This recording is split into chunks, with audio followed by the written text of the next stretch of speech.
뵙게 돼서 반갑습니다. 우리 김유양 목사님하고 또 사모님은 2017년 이제 목사님 부부와 또 주한이가 예수전도단 그 6개월 훈련 과정으로 카메룬으로 아웃리치 오셨는데 그때 제가 카메룬을 가게 돼서 만나뵌 적이 있습니다. 그 이후에 또 변함없이 방글라데시 가셔서 또 우리어 선교하시고 또 한국에서 우리어 선교하시면서 또 교회를 개척해서 말씀을 전하고 이 사역하시는 귀한 목사님 부부, 참으로 우리에게 큰 모델이 되는 목사님이십니다.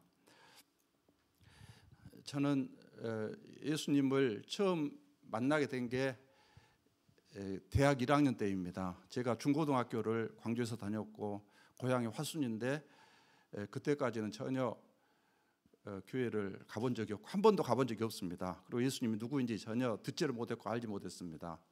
그렇다가 1973년 목포로 교육대학을 가게 됐습니다. 그곳에 가서 CCC를 통해서 이제 사형일을 통한 전도를 받고 예수님을 영접하게 됐고, 예수님을 만나고 나니까 인생의 그러한 목표, 방향, 삶이 확실히 정해졌고 또 자유함, 삶의 자유함, 영적 자유함을 누리게 됐습니다.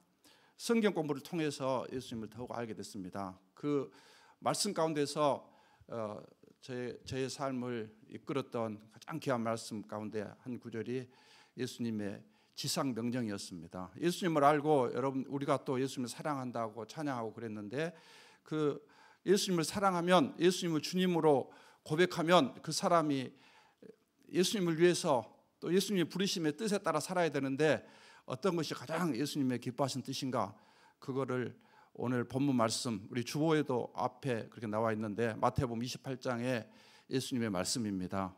이 말씀을 예수님의 지상 명령이라고 합니다. 지상 명령이란 것은 가장 높은 곳에 있는 말씀, 높은 말씀 이 말도 되고, 그 뜻은 거역할 수 없는 명령, 지상 명령, 가장 큰 명령, 거역을 할 수가 없고 또 해서도 안 되고 선택 여지가 없이 반드시 실천해야 할 예수님의 명령입니다.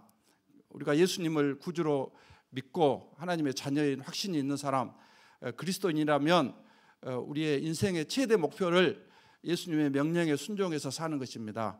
그 명령은 너희는 가라 그랬습니다. 모든 민족을 제자로 삼아라. 그리고 아버지, 아들과 성령의 이름으로 세례를 베풀어라. 내가 너희에게 분부한 모든 것을 가르쳐 지키게 하라. 가라고 말씀하셨고, 가란 것은 우리가 세상으로 가라, 전도 대상자에게로 가라, 이런 뜻입니다. 해외로도 가야 되고 국내로도 가고 또 우리 가족에게 가서 전도하라는 것이고, 그 다음에 그를 양육하라. 그들이 예수님을 영접하게 하고 또 내가 너에게 분부한 모든 것, 예수님의 말씀, 하나님의 말씀을 가르쳐서 지키게 하라. 그 전도, 우리가 전도하고 그 다음에 전도했으면 그 다음 단계로는 양육. 우리 교회의 사명도 전도에 함께 예배 드리면서 그들이 믿음이 자라도록 양육하는 것. 그 다음에 양육하고 믿음이 자라는 것으로 끝나서는 안 되고, 우리 자신이 성숙한 그리스도인이 되었으면 가야 됩니다. 그게 파송. 우리 자신이 가야 되고 또 다른 사람을 세웠으면 그들이 가서 선교사의 삶, 전도자의 삶을 살 수 있도록 파송하는 일. 어디로 가야 됩니까? 세계 모든 민족에게 가라, 이렇게 말씀하십니다. 이게 지상 명령에 순종하는 삶을 살아야 할 줄 믿습니다. 지금 코로나 때문에 우리나라는 물론 세계가 혼란 가운데 살고 있습니다. 재난 가운데 있습니다. 그리고 또 교회에서 어떤 잘못된 그런 교회들 통해서 그들이 잘못한 것 때문에 많은 비난을 받고 있습니다. 그래서 위축되고, 그렇기 때문에 우리가 전도를 안 해야 되는 것 아닙니다.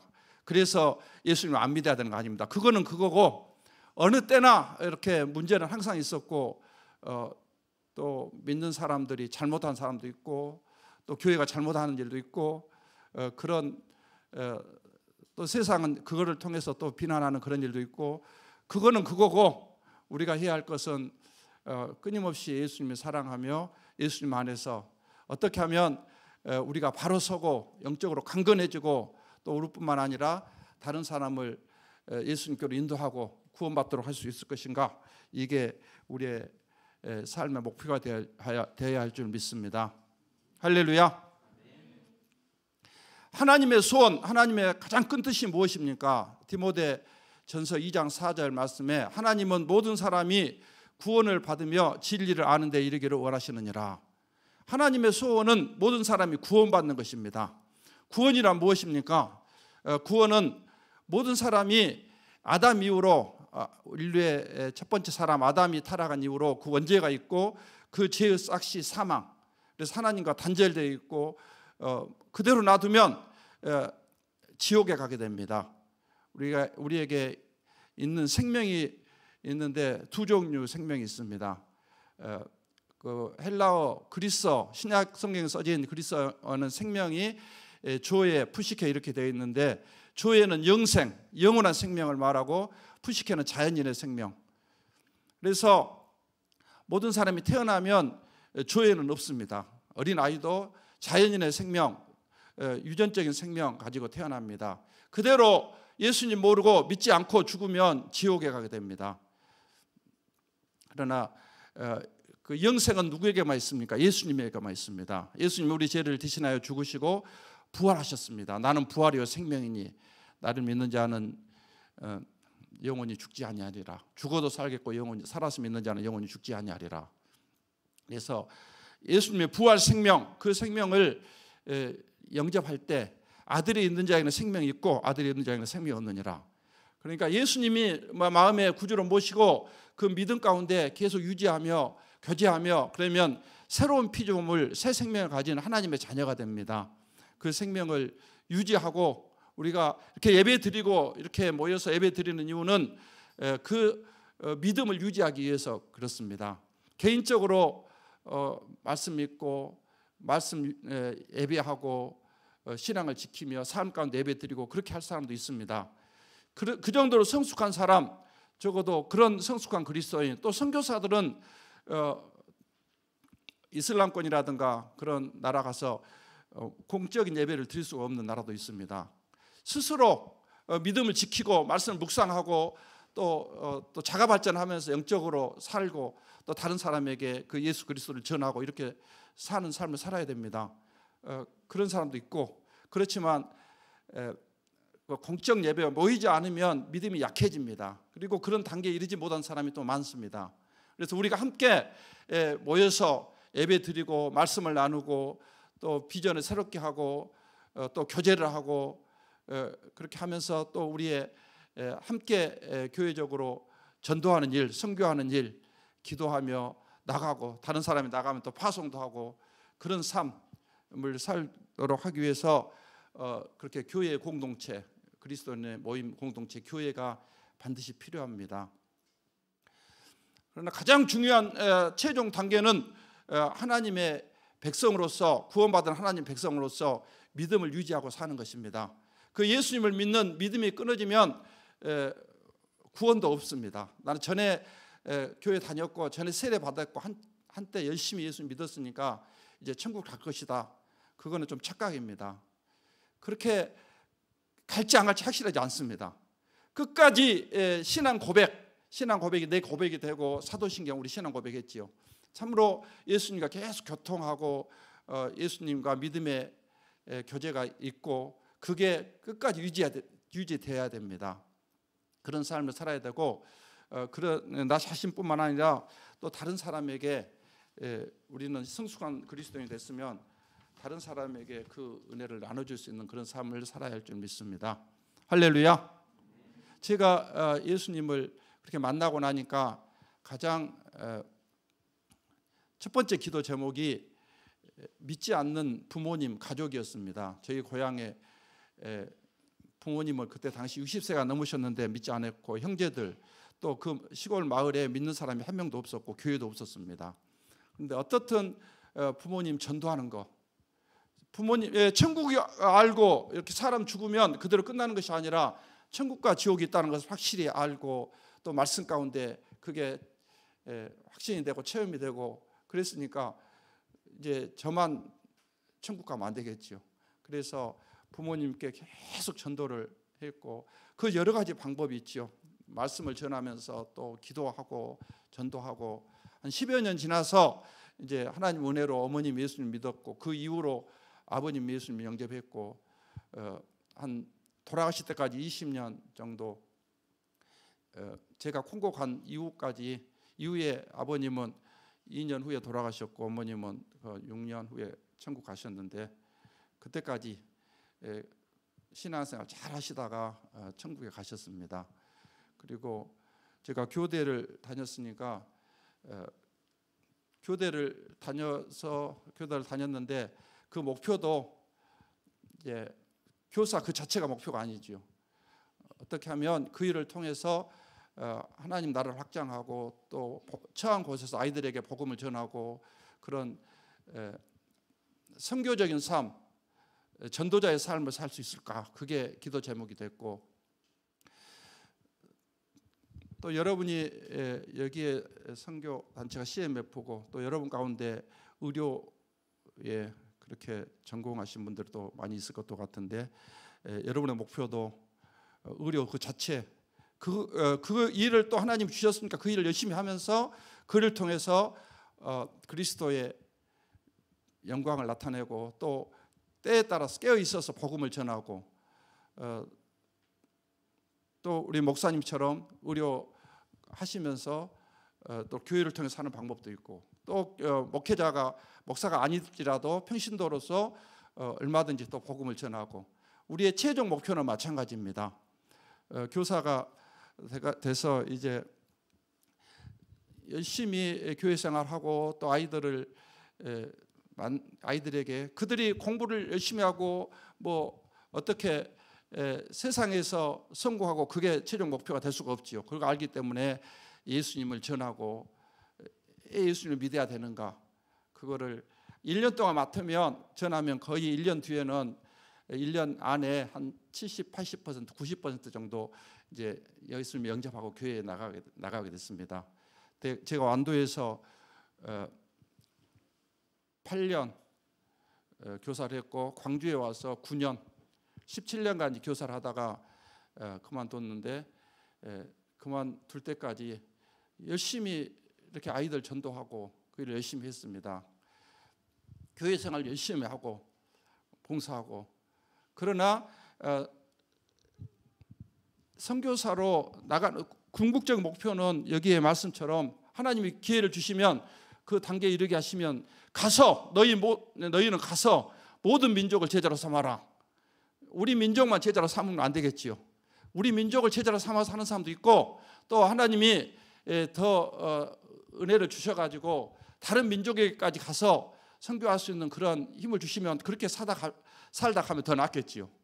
이왕 한번 우리가 일생 살면서 겨우 어떤 사람은 예수님 안 믿는 사람도 있고 믿지만 본인 신앙 겨우 지키다가 유지하다가 겨우 천국 들어가는 사람이 있고 또 더 봉사하고 또 다른 사람을 세우고 어느 정도 한 사람이 있고 더 이제 하나님 앞에 더 크게 쓰임 받는 사람이 있고 그거는 하나님은 다 우리를 예수님의 제자 또 크게 쓰임 받는 일꾼 되기를 원하시는데 문제는 우리 자신에게 달려 있습니다. 그만큼 준비되지 않고 훈련되지 않으면 그 단계로 쓰임 받고 마는 거지요. 같은 군인이라 할지라도 다양하게 군대 생활을 하지요. 어떤 행정병도 있고 다 필요하죠. 그러나 특수부대, 공수부대 그런 사람들은 그렇게 특별하게 적군에 가서 그런 일을 하는데 그런 일을 감당하려면 그만큼 훈련이 돼야 되지요. 그렇게 되지 않은 사람은 갈 수도 없고 가서 바로 죽지요. 그래서 어떤 청년들 가운데 예수님을 열심히 믿는데 기도 제목이 나를 열심히 믿는데 내가 너무 열심히 믿다가 그러다가 하나님이 아프리카로 보내시면 내가 안 될 것 같으니까 아프리카로 보내지 마십시오. 그렇게 기도하는 분들이 있는데 그럴 필요 없습니다. 여러분이 아무리 아프리카로 가고 싶어도 그만큼 준비 안 되면 절대 안 보내줍니다. 가서 감당 못하고 본인 신앙도 지키지 못하고 죽으면 하나님이 쏘내니까 하나님이 안 보내주실 것이니까 주님의 뜻대로 나를 써주십시오. 그러면서 주님의 뜻대로 써주시라. 그거는 하나님의 소관이고 어떻게 나를 쓰실지는 내가 결정한 상황 아니고 우리가 소원을 품고 그렇게 목표 갖는 것은 괜찮아지요. 그렇게 할 수 있지요. 그러나 최종적인 인도하심은 주님의 손에 있고 만약에 주님께서 그렇게 쓰시면 감당할 능력도 주십니다. 그러니까 그 염려할 필요는 전혀 없습니다. 할렐루야. 제가 그런 과정을 거쳐서 이제 전도의 능력자가 됐습니다. 광주로 1986년에 발령을 받아서 광주에서 근무했는데 90년부터 전도의 능력을 받아가지고 우남동에 있는 교회를 섬겼는데 그때 이제 평신도 집사로 있을 때 해마다 청년 장년 50명 이상씩을 전도를 했습니다. 그 전에도 이제 전도를 열심히 했지요. 아이들은 선생님 말 잘 들으니까 거의 억지로라도 교회 나가고 또 이제 교회에서는 열심히 활동하고 모범적으로 뭐 교사, 찬양대, 뭐 구역장 그런 다 하고 그렇게 했지요. 그러나 그것으로만 끝나면 그거는 교회 내에서는 잘할 수 있고 말 듣는 아이들한테 할 수 있는 사람 많지요. 그런데 안 믿는 청장년들을 전도를 해야지 그게 하나님의 그 뜻이지요. 그렇게 돼야지 확장이 되는 거죠. 하나님 나라 확장되는 거죠. 근데 그게 안 됐습니다. 그런데 그렇게 몰라서 안 되는 거 아니라 제가 선교단체 이렇게 훈련을 받고 또 CC 간사도 또 3년을 했고 엄청 훈련도 많이 시키고 그 말씀 원리 그런 것을 완전히 머리에가 다 외워 있고 달달달 하지요. 가르치기도 엄청 많이 훈련도 시켰고 그러나 실제 안 믿는 청장년들을 전도해서 그들이 복음으로 말씀으로 세워지고 이거는 잘 안 됐습니다. 그게 이제 과제였기 때문에 그것 때문에 말씀에 순종해서 모든 민족에게 나가고 싶었지만 그런 나가지 못하고 있었죠. 그 때를 기다렸죠. 그런데 1990년부터 그런 능력을 받았는데 그렇게 되기까지는 여러 가지 상황이 있지만 기도를 하면서 기도 가운데 하루의 기도 제목 새벽에 기도를 하면 전체를 전도를 위해서 기도를 합니다. 전도를 위해서 오늘 만날 사람을 예배해 주시고 그들의 마음에 꼭 필요한 말씀을 성령께서 주시고 또 말씀을 전할 때 준비된 영혼을 만나서 그들이 예수님을 영접하게 해 주십시오. 그런 기도를 집중적으로 적어도 1시간 이상 그렇게 기도가 달라졌습니다. 그리고 다른 어떤 기도 삶의 여러 가지 기도 제목은 기도를 안 했습니다. 나중에 시간 나면 하고 안 나면 안 하고 그게 하나님의 뜻입니다. 너희는 먼저 그의 나라와 그의 의를 구하라. 그리하면 이 모든 것을 너에게 더하시리라. 우리가 하나님 나라와 의를 구한다는 것은 복음을 전하고 그들의 말씀으로 세우고 그게 하나님의 나라를 구하는 것이고 하나님 뜻을 이루는 것입니다. 그게 첫 번째고 그게 이루어지면 우리의 다른 문제들 의식주 문제 또 삶의 문제 미래 문제는 하나님이 알아서 채워주신다. 그것을 알게 됐고 그렇게 하는 가운데 이제 말씀에 붙잡히고 그렇게 또 헌신이 되는 거죠. 그렇게 기도만 하고 전도 안 한 것은 아니죠. 기도를 하고 또 하나님이 능력 주시 성령 충만해서 말씀 사람들을 만나서 복음을 전하고 또 계속 이어지는 이유는 제가 신학 갈 때까지 4년 동안 매년 50명 이상씩 계속 대상자는 이어졌는데 그거는 한 사람을 전도하면 그 사람은 그냥 교회에 나오게 하는 것으로 끝나면 안 됩니다. 그 사람을 양육 이제 말씀을 가르칩니다. 최소한 일주일에 한 번 또 어떤 분은 간경화 걸려가지고 걷지도 못하는 복수찬 분이 있었는데 그분은 날마다 퇴근하면 가서 말씀 전하고 그러다 보니까 그분이 한 6개월 되니까 완전히 확신을 갖게 됐고 1년 되니까 또 그 복수가 다 빠져나왔습니다. 그래가지고 완전히 나아가지고 한 4년 동안 살다가 천국 가신 경우도 있고 어떻든 그러다 보면 그런 집중적으로 한 사람을 만나고 또 양육하다 보면 그 가족 또 그 이웃 사람들을 접촉하게 됩니다. 예수님 믿는 거 확인해보고 안 믿으면 구원하고 영접시키고 영접 안 한다고 하면 대상자로 남기고 그렇게 하면 전도 대상자는 계속 늘어납니다. 그러니까 우리가 전도를 길거리에서 노방전도도 할 수 있지만 그렇게 해서는 효과적이지는 못하죠. 그렇게 필요하지만 그러나 실제적으로는 관계전도 여러분들이 친구들 또 어떤 그런 방법은 얼마든지 있습니다. 아파트 전도도 아파트에 들어갈 수가 있죠. 누구 아는 사람 통해서 먼저 같이 기도하면서 대상자를 놓고 기도하고. 그래서 그런 능력을 또 받고 해외 선교는 가능한가? 그게 또 확신이 안 됐기 때문에 그때는 애국도 거의 안 가고, 그래서 90년대부터 필리핀, 대만, 일본 방학을 이용해서 한 2주간씩 단기 선교를 다녔습니다. 기본 해야만 배워서 갔는데도 젊은 이제 언어를 전공한 그런 청년들, 대학생들도 같이 갔는데 그들보다 훨씬 그 전도가 잘 되고 또 영접을 많이 하고 또 교회까지 나오게 되고, 이런 거 보면서 전도는 언어가 필요하지만 언어만으로 되는 거 아니다. 하나님의 능력으로 되고 기본적인 예수, 천당, 또 우리의 복음의 기본적인 거, 사역의 내용, 이것만 전해도 이제 누가 전도하느냐에 따라서 그들이 예수님을 받아들이는구나, 그를 깨닫게 됐고, 이제 그러다 나이가 40살이 다 돼갔습니다. 40살이 다 돼갔는데 안주하면 안 되겠죠. 이제 하나님께서 능력을 주셨고 우리나라에서 이제 전도가 엄청 잘 되고 그렇게 되니까 무엇이 제일 쉬웠냐면 밥 먹기보다 쉬운 것이 뭐였겠습니까? 전도하기. 밥 먹기는 힘들죠. 너무 배부르고. 그러나 전도하기는 그렇게 숨 쉬는 것처럼 쉬웠습니다. 전도가 너무 쉽고. 근데 또 전도는 안 될 때는 그렇게 한 명 전도하기가 어려웠고, 한 얼마 믿을 때부터 그때까지 한 20년 동안은 한 명 전도하기가 전도하는 것이 목표였고, 근데 겨우 부모님 가족 전도했고 뭐 그런 상태였는데, 그때부터는 뭐 얼마든지 전도가 잘 되고 또 언어를 초월해서 잘 되고, 그거를 체험하고 이제 40살이 되니까 계속 한국에 머물러서는 안 되겠죠.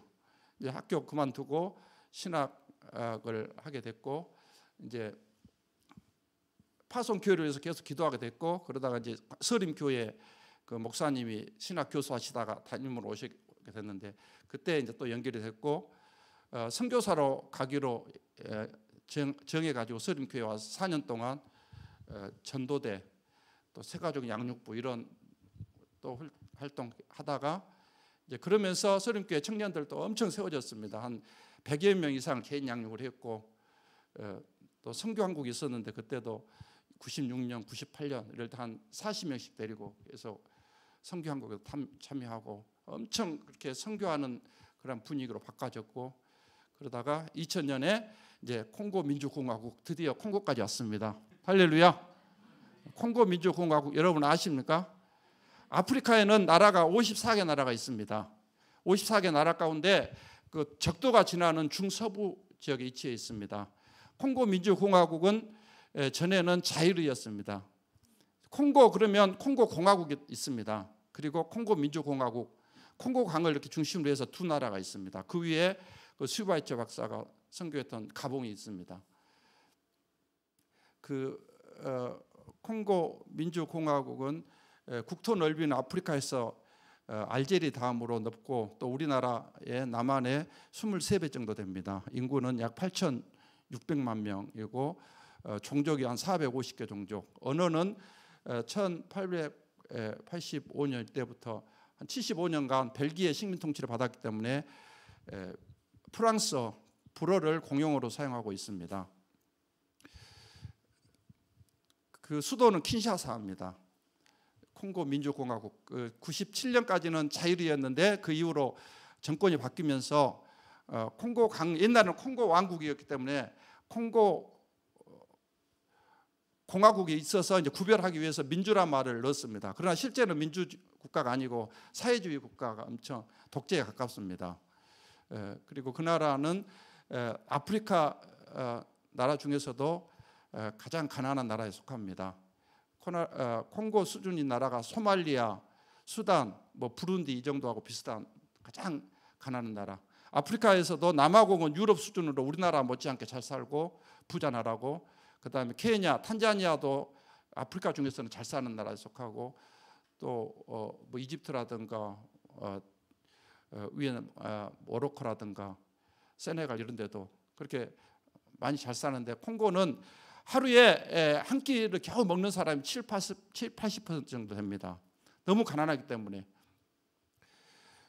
그런데 그 나라는 그 54개 국가 가운데 불어를 공용어로 사용하고 있는 아프리카 나라가 한 22개 나라 내지 24개, 22개 정도 되는데 24개.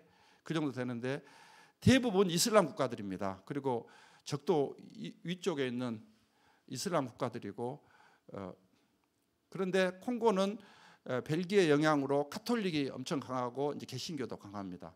자유롭습니다. 그래서 믿는다고 하는 사람 엄청 많습니다. 그러나 제대로 말씀 교육을 받지 못해서 또 기복신앙, 너무 가난하기 때문에 기복, 축복을 구하고 병 낫기를 구하고 이런 수준이고 또 복음적인 말씀에 서서 전도하고 다른 사람을 세우고 이런 것은 잘 못하고 있죠. 그래서 콩고를 선택하게 된 것은 그 나라에 가서 전략적으로 계속 이슬람이 남하하고 있습니다. 그리고 콩고 밑에 나라들 뭐 잠비아, 짐바브웨 할 것 없이 남아공까지 대부분 영어를 공용으로 사용하고 있는 나라들은 기독교가 강하고 그렇습니다. 근데 불어를 사용하면서 불어권이면서도 기독교가 강한 나라는 콩고가 유일한 편입니다. 그런 20개, 22개 이상 불어권 가운데. 그래서 같은 아프리카이면서 아프리카인이면서 불어를 같은 언어를 사용하고 있는 콩고 교회를 바로 세우고 그들에게 비전을 심고 예수님을 바로 알게 해서 그 현지인을 불어권 그 이슬람 국가로 북부 아프리카로 파송하는 그런 목표, 전도 양육에서 그쪽으로 파송하는 그런 비전을 갖고 이제 콩고 민주공화국으로 가게 됐고 가서 2000년에 가서 한 6개월 동안 언어 연수, 보통 선교사 나가면 3년 동안 언어 문화 적응과 언어 연수 받는데 저는 46살에 갔습니다. 그러니까 그때부터 3년 언어 연수하다 보면 이제 돌아올 나이 될 것 같아서 특별히 하나님께 기도를 했습니다. 1년 내에 이렇게 언어 연수 끝나고 또 교회를 개척하게 해주십시오. 그렇게 했더니 그대로 됐습니다. 비상 상황이니까. 그렇게 해서 6개월 만에 콩고 수도가 킨샤사인데 거기에 엄청 한 1000만 명 가까이 살고 있습니다. 그런데 수도이면서도 전기 공급률이 한 15%밖에 안 됩니다. 아니 중심지에는 거의 전기가 설치는 되어 있는데 저희 안 들어오고 저희가 그 첫 번째 교회 거기에서 지금 한 6년 7년 전부터 거기서 사택을 지어서 함께 살고 있는데 하루에 전기가 많이 들어오면 한 5, 6시간 밤중에만 들어옵니다. 그래서 밤에는 아주 캄캄하니까 아주 좋지요. 애 좋겠습니까? 별들은 엄청 잘 보입니다. 많은 별들 아브라함처럼 별 쳐다볼 수 있고 거기 교회 첫 번째 교회가 3,000평인데 거기를 밤에 보통 11시에 나가서 한 바퀴 돌면서 쳐다보면서 이제 기도하고 아브라함과 함께 하셨던 하나님 이 땅을 하나님 나라 되게 하시고 복음화 시켜 주십시오. 기도하면서 이렇게 돌고 엄청 재밌겠지요. 그곳에 가서 6개월 만에 그 빈민 지역에 이제 교회를 개척을 했습니다. 처음에는 이렇게 어떤 세를 얻어서 집에서 모였는데 전도를 계속 하면서 또 양육하고 그래서 한 3개월 되니까 300명이 됐고 이제 거기에 모일 수가 없지요. 그래가지고 기도하는 건데 그 다음에 그 황무지 터를 3,000평을 땅을 샀고 거기에 이제 예배당을 지금 한 1,000명 정도 들어가는 예배당입니다. 거기에 짓고 또 교육관을 지었는데 그거를 지금은 진료소로 사용하고 있습니다. 그리고 이제 그러다 보니까 교회가 세워지니까 그 중심으로 황무지 터에 집들이 세워져 가지고 지금 한 그 도시가 형성돼서 한 2만 명이 그 교회 주변에 살고 있고 그 사람 대부분 나무르교회 한 번이라도 와봤고 교인들이고 또 청소년들은 전기도 없고 뭐 다른 할 일도 없으니까 밤이면 다 저녁 되면 다 교회 와서 거기 와서 찬양하고 또 말씀 배우고 그렇게 태권도도 하고 그런 그 마을 중심 생활센터가 되어 있습니다. 그리고 전기가 없으니까 아까 보였던 것처럼 태양광 나눔 선교회라는 곳에서 태양광 설치를 해줘가지고 새벽 기도했다고 밤에고 계속 태양광 그 전기로 예배 드리고 말씀 배우고 이런 생활을 하고 있고 또 중요한 것은 복음을 통해서 그들을 살리는 것이 첫 번째인데 영혼이 살아나도 병들었을 때 치료를 못 받아요. 왜 그러냐면 너무 가난하기 때문에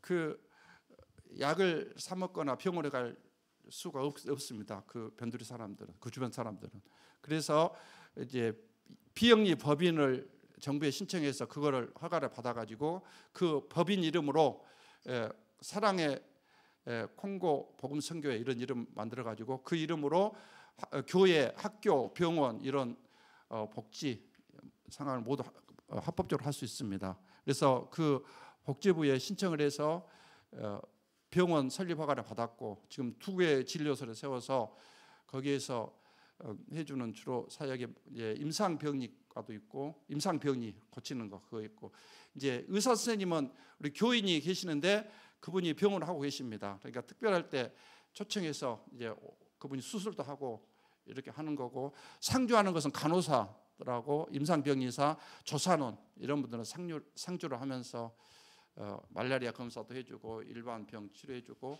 또 아이들이 엄청 태어납니다.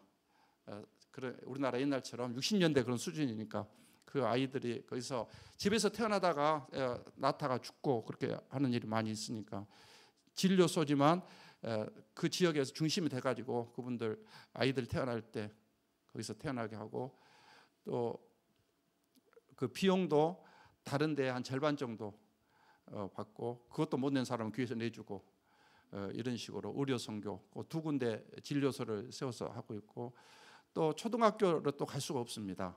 왜냐하면 국가에서 선생님들 월급을 주지 않기 때문에 학비를 안 내면 초등학교도 못 다닙니다. 그래서 또 2개의 초등학교를 세워서 한 학교에 한 300~400명씩 아이들이 학교를 다니고 있습니다. 그리고 교회는 그 교회를 중심으로 계속 말씀을 양육하고 이렇게 하다 보니까 거의 세워져 가지고 또 청년들 그리고 장로님들 이런 분들을 파송해서 지금 5개 교회가 됐습니다. 하나의 교회는 거기서 파송했던 형제를 거기서 훈련받았던 형제를 그 고향으로 파송했는데 그 형제는 티니지로 선교사 갈 비전을 품고 대학을 보냈고 대학 의료교통을 공부를 했고 나중에 신학까지 마쳤습니다. 그런데 의료 선교사로 티니지로 가려고 다 준비를 했는데 티니지가 그때 복음의 문이 막혀서 먼저 고향 마을에 가서 선교를 하다가 하나님 길을 열어주시면 올라가겠다 그런 비전으로 2013년 말에 고향으로 갔습니다. 그리고 결혼해서 딸 하나가 있었고 이제 사모는 간호사 출신이었고 거기 가서 세를 얻어가지고 이제 이렇게 말씀을 가르쳤습니다. 그곳은 콩고의 콩고가 엄청 큰 나라이기 때문에 이제 대륙 중심지인데 거기까지 한 1000km 정도 됩니다. 그곳에 그렇게 말씀을 가르치다 보니까 거기에 이단이 엄청 강한 지역인데 이단에서 독약을 먹였습니다. 거기는 콩고에서는 우리나라 조선시대처럼 사람을 죽이려면 음료수에다가 독약을 타가지고 줍니다. 그럼 음료수를 엄청 많이 더웠기 때문에 1년 내내 덥지요. 음료수를 마시지요. 그래서 식당에 갔어도 이제 음료수를 시키면 그대로 따라서 하지 않고 병채 가져옵니다. 그래가지고 손님이 보내는 앞에서 병을 이렇게 뚜껑을 이렇게 따서 이렇게 줍니다. 그거는 독 안 탔다 그런 증거지요. 확신을 시켜주기 위해서. 근데 어떻든 거기에서 이단이 준 독약을 먹고 이제 죽게 돼서 거기는 너무 또 시골이고 더 의료가 약하기 때문에 수도 킨샤사로 와서 몇 개월 동안 치료를 했는데 거기에서도 이제 해독이 제대로 안 되고 어느 정도 약물 치료는 나았는데 신학을 마쳤기 때문에 그때 이제 목사 안수를 해가지고 보냈습니다. 2014년 말에. 그런데 다시 그게 독일인의 몸에 재발돼가지고 2013년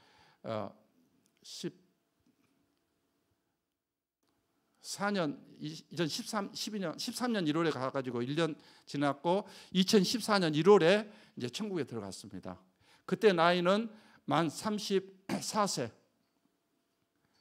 그러니까 34년 동안 준비를 해가지고 꼭 1년 동안 그 사역을 하고 이제 천국에 갔고 순교를 한 거죠. 그 뒤로 한 달 뒤에 또 유복자로 아들 하나 태어났고 그런 상태가 됐습니다. 거기까지 가려면 경비행기로는 한 2시간 정도 가는데 콩고는 이렇게 대부분 도로가 아예 없고 각 중요한 데 비행기만 갈 수 있는데 비행장도 한 50개 비행장 가운데 활주로가 포장된 데가 한 10개밖에 안 됩니다. 그런 지역에 그런 중요한 거점이지만 포장이 안 되어 있기 때문에 경비행기 18인승밖에 못 갑니다. 큰 비행기는 위험하지요. 그렇다고 하는데 승객이 많지 않기 때문에 왕복가 100만 원 정도 됩니다. 그리고 경비행기이기 때문에 한 5kg밖에 짐 못 싣고 그래서 현지인들은 거의 탈 수 없고 짐을 이사를 할 수 없죠. 그래서 저희는 그렇게 갔지만 가보니까 1년 동안 사역을 잘 해가지고 교회는 없이 그냥 어떤 새로 집 얻어서 울타리처럼 쳐놓고 마당에서 모였는데 한 50명이 계속 모이고 있었고 리더를 한 5명 정도 세워져 있었습니다. 그 교회를 순교자의 피로 세운 그 로자 교회인데 3번째 교회죠. 아까 그 교회를 계속 위해서 기도했고 나중에 그 완전 변두리 지역에 3,400평 부지를 사가지고 거기에 교회와 학교를 세워졌습니다. 그런 식으로 5개 교회가 됐고 또 지금 거기에 단기 선교도 가고 또 사역자들이 왔다 갔다 하는데 가면 최소한 3주 걸립니다. 1,000km 가는데 도로가 없기 때문에 이런 뭐 트럭 타고 가다 걸어가다가 또 콩고 강으로 해서 3주 내주에 한 달 걸려서 왔다 갔다 하고 그런 생활을 하고 있습니다.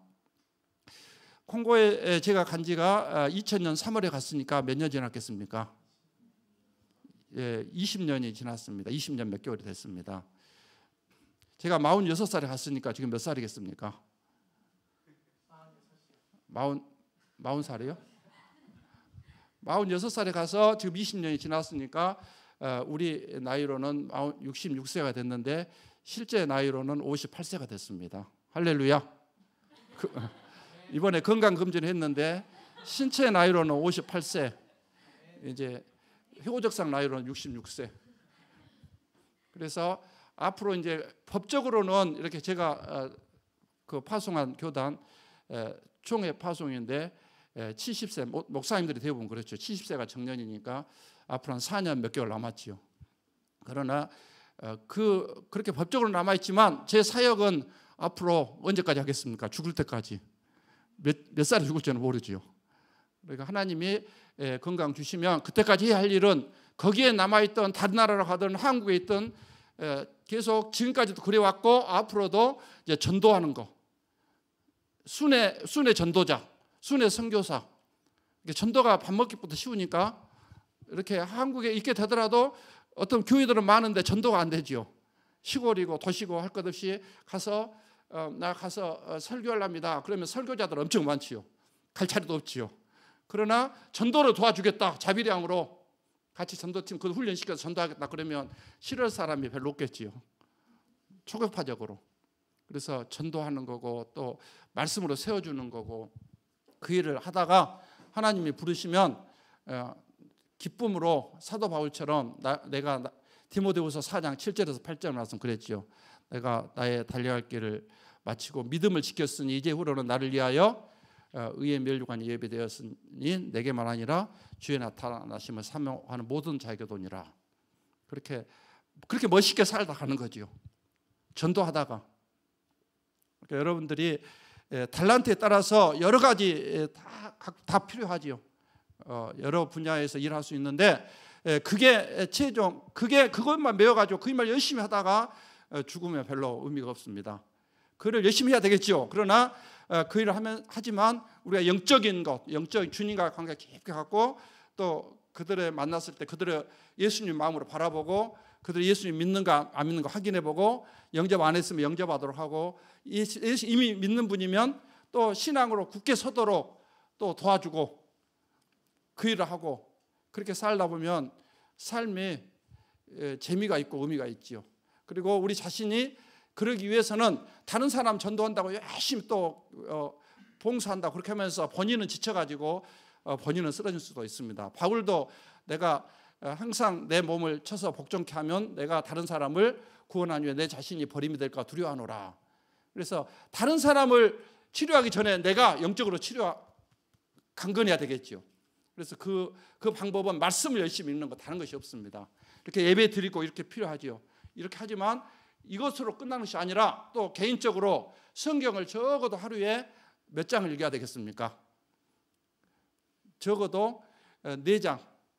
신구약 전체 하면 1189장입니다. 그래서 창세기부터 쭉 있는데 거기에 핵심은 예수 그리스도, 또 믿음, 하나님의 의, 또 하나님의 사랑, 아가페 사랑, 또 이런 것들을 생각하면서 이제 그 복음의 훈련을 여러분이 받았을 것이고 또 안 받은 사람은 그거 받고 거기에 신앙의 기초가 확실히 세워졌다면 나는 이렇게 선교단체에서 훈련 많이 받았고 교회에서 받았으니까 나는 됐다 그러면서 머리로만 알고 그래가지고는 아무 능력이 없습니다. 날마다 양식을 먹듯이 말씀을 읽어야 됩니다. 최소한 넉 장 읽으면 1년에 1독을 합니다. 그런데 기본은 그렇게 시작하고 여러분들이 이미 세례 교인 정도 됐으면 완전히 초신자는 한 장부터 시작하고 한 장씩 읽으면 4년 걸립니다. 그리고 넉 장씩 읽으면 1년.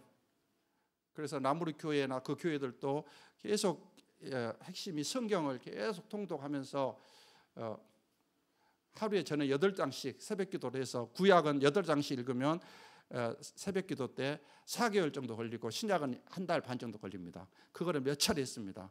그리고 지금 제가 거기서 사택에 사니까 살면서 날마다 새벽 기도 때 말씀 한 장씩, 그리고 또 청년부 모임, 그 여전도 모임, 남성교 모임 이럴 때 계속 말씀 가르치고 또 그들이 또 가르치게 하고 또 전도 다니고, 그리고 또 더 여러분이 이제 4장은 너무 족하다, 이제 너무 약하다 그러면 하루에 13장씩 읽으면 이제 3개월에 한 번씩 끝납니다. 저는 계속 몇 년 전부터 13장씩 읽습니다. 다른 말씀 준비하고 그거는 또 따로 하고 기본적으로 계속 읽습니다. 13장씩. 그리고 3호는 더 이제 열심히 해가지고 50장씩 읽으면 한 달 하는데 그렇게 한 2달 하다가 지금은 25장씩. 그래서 매 2달에 한 번씩 신구약 통독을 합니다. 계속 합니다. 그러다 보니까 그전에는 피곤하지요. 성경이 너무 어렵죠. 전기도 없죠. 물도 잘 없지요. 막 여러 가지 힘든 일 많지요. 그러니까 막 여러 가지 짜증도 나겠죠. 근데 짜증 안 나고 엄청 짜증도 안 나고 얼굴도 받고 감사하는 말을 하고 그럽니다. 할렐루야. 그러니까 그게 말씀을 먹는 것입니다. 여러분도 습관적으로 그렇게 하시고, 어떤 분을 만났는데 한 분 목사님은 지금 70세가 되셨는데 30대부터 지금까지 신구약 통독을 400회 이상 하신 분을 만났습니다.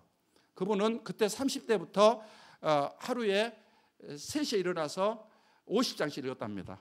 지금도 여전히 하고, 그래서 한 달에 한 번꼴, 그러니까 1년이면 12번이죠. 10년이면 120번이죠. 그러니까 30년이 넘었으니까 40년 가까이 되니까 400회 이상 통독하셨고, 그러다 보니까 그분이 사역을 그렇게 열심히 하다 보니까, 말씀으로 충만하다 보니까, 이제 그분이 성결교회 목사님인데 서울 김포에 교회를 세웠는데 거기에 10,000명 교인이 넘습니다. 안디옥, 김포 안디옥 성결교회라고. 그런데 거기에서 장로님을 세우는 조건이 뭐냐면, 장로님은 첫째 장로 후보가 되는 조건이 신구약 통독을 50번 이상 해야 됩니다. 50회 이상. 그리고 본인이 전도해가지고 현재 그냥 전도회에서 등록시킨 게 문제가 아니라 세례 교인으로 현재 교회에 남아있는 사람 수가 25명 이상. 본인이 전도해가지고 남아있는 수가 25명 이상. 그리고 신구약 통독 50회 이상. 그런 사람이 장로 이제 후보 조건입니다. 그러니까 대단하지요. 그렇게 하시고, 본인은 그런 말씀에 계속, 그러다 보니까 육체적으로는 건강은 아닙니다. 여러 가지 계속 뭐 투석도 하고 막 계속 몸은, 그래도 아프다고 해서 바울도 몸 아파도 몸 아프니까 사역 멈추는 거 아니라 누가 의사랑 같이 선교 여행 계속했듯이, 그건 아픈 것은 아픈 것이고 이제 세계를 전도 여행을 합니다. 그래서 하나님께서 주신 소원이 세계 유엔에 가입한 나라가 한 200개 나라 되고, 그렇지 않은 나라까지 하면 240개 정도 된답니다. 모든 나라에 가서 거기에 3박 4일 정도로 모든 나라에 가서 이제 거기 기독교 지도자들 또 신학 교수들, 선교사들 이렇게 모아놓고 3박 4일 정도 세미나를 합니다. 참 예수님을 바로 믿는가? 성경, 아프리카 뭐 교인들이나 목회자들 성경 제대로, 신구약 제대로 읽은 사람이 한 15% 정도밖에 안 된다고 합니다. 그냥 성경 모르니까 덮어놓고 하다 보니까 열심히 기도하고 은사 구하고 막 귀신 쫓아내는 거 구하고 그러다 보니까 교회가 이상하게 되는 거죠. 그래서 그 본인이 성경을 얼마나 제대로 많이 읽었는가, 베드로 예수님 아는가 그런 거 확인하고 또 읽혀주고, 그래가지고 몇 달 전에 만났는데 현재까지 한 190개 나라로 순회하셨답니다. 하나님 허락하시면 천국 가기 전에 240개 정도 나라 다 가겠다. 멋있죠. 여러분도 하나님 말씀을 계속 읽고 묵상하고 많이 통독하고 또 그 말씀대로 살아지게 해주시라고 기도하고, 말씀과 기도 이것만 하면 하나님의 일은 하나님이 알아서 하십니다. 그러면 성령께서 감동을 주시고 그대로 순종하고, 그러면 피곤하지도 않고 열매는 엄청 맺히고 그런 삶이 이어질 줄 믿습니다. 기도하겠습니다. 살아계신 하나님 아버지 감사합니다. 이 시간 예수님의 지상 명령 우리에게